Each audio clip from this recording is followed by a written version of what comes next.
That's right. You know, one of the living legends. So many kids that look like me in the hood, you know, and just I'm glad to represent the people in the right way. There's one of the Latino legends from out here one time. I don't want to say his name because he's beyond a legend.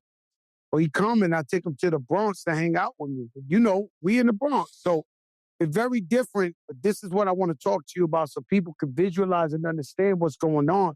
Very different in the West Coast, unfortunately, between the Latinos and blacks, like in New York. Everybody's a mixed baby. Everybody's black and Puerto Rican.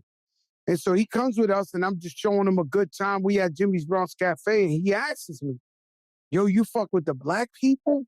And I looked at him like, because I might as well be black. I don't know how to explain it to you any other way. So I looked at him, I said, yo, what you mean? He said, out west, we don't fuck with the black dude. I said, well, I can't fuck with you no more, my man, because that's not what we on here.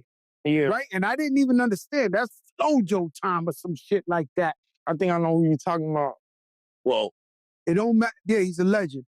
But he told me, yo, we don't fuck with the black dudes. I said, well, I can't fuck with you.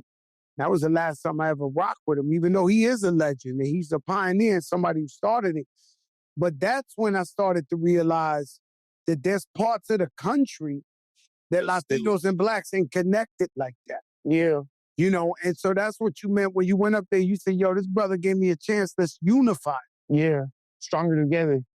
And you ain't gonna get nowhere in rap if you ain't cool with no blacks. You know, it's their culture, you know, and they allow me to, you know, make money off this. And more homies are following in my footsteps, you know?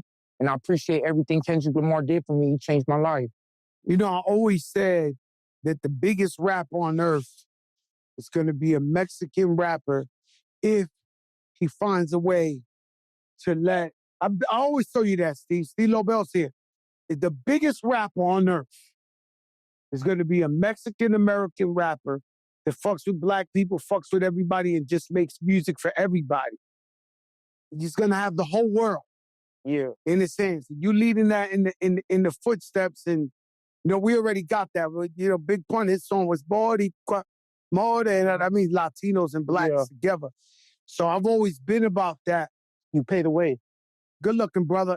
Tell me about the Mexican experience in LA. Ball Park, a lot of gang. You know, I got jumped into my neighborhood when I was 13 years old.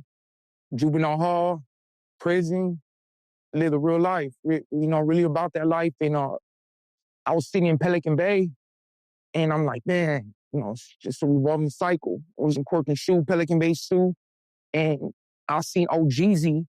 He's a rapper out here. I said, I could do that. And I said, man, I'm going to break the cycle. I'm going to be a rapper. Fuck it, you know?